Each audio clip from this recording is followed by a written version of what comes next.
And joining us right now, our weekly guest at this time, Larry Kudlow, CNBC. Of course, he's the host of the Kudlow Report on CNBC, and right here, the Kudlow Show, the Larry Kudlow Show on WMAL, Saturdays at 7 p.m. Hey, Larry, good morning. Hey, Larry. Good morning, good morning. So, I really want to start with Syria here, Larry Kudlow. You make the case in National Review that if the Congress turns down the president's request for authorization of a military strike against Syria, that could cripple his domestic agenda. A lot of the arguments in favor of supporting the president's wishes here have to do with the concern that if he is turned down or if he doesn't follow through on his threat of his red line there, that the presidency, the American presidency, will lose prestige. Now, you were part of the Reagan administration, and that was coming off the Carter presidency, and you saw the American presidency regain a whole lot of prestige very quickly under President Reagan compared to Carter.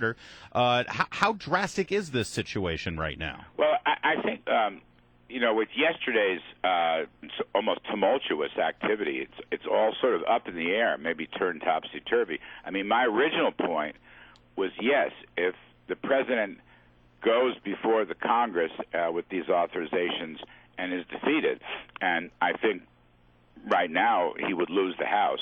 I don't know about the Senate. That's not clear to me. Pretty close, but I think he might have lost the Senate as well. Right, it could be. I just don't think he stands a ghost of a chance in the House, and I think in policy terms that will give the Republicans, or that would give the Republicans, certainly the upper hand in a lot of the fiscal negotiations that are coming up, because Obama would be in an unpopular position, in a weakened position, and he would lack credibility. And in all likelihood, things like spending and the sequester and maybe even tax reform and perhaps even immigration, all these things would be turned around, and Republicans would be in the driver's seat. They'd have the whip hand. And I think that's very important, and that his whole second-term agenda might well be crippled, suffering a defeat on the Syria bombing raid. But you see what happened yesterday, and I don't exactly know what to make of this, whether this is going to happen or not. The idea of Syria turning over their chemical weapons to some international commission, which would then, inspect them and then destroy them. I mean, if that came to pass, it's a whole new ball game, completely different game. I don't think they're going to vote at all until this thing plays out some more. I mean, I think Harry Reid canceling the vote for Wednesday, maybe he canceled it because his head count was low, but maybe he canceled it because the White House said, look, we got to wait and see what happens if we've stumbled onto something, and that changes the whole game. And, of course, there won't be a vote in the House.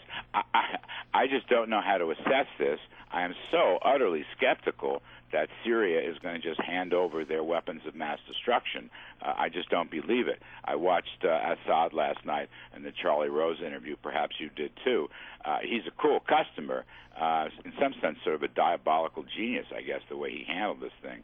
But do you believe any of this? Well, I mean, some have suggested it's more about protecting Syria by having the Russians monitor this than it is about anything else.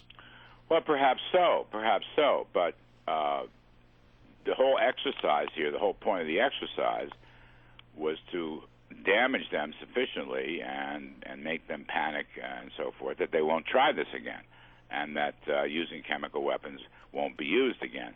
I don't know how to assess this. Do you? I mean, no, none of us do. We're all scratching our head. We're going, just like you are going, well, we're all over the place on this thing. What is our policy? What is it we're trying to accomplish? I mean, you can't even get investigators, UN investigators, in there on a timely basis to see if chemical weapons were even used.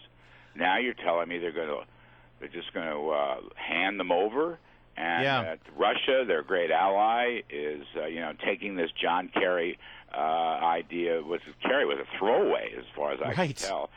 Not a serious point. Now you're going to tell me that Russia is going to monitor this? I have trouble believing any of it.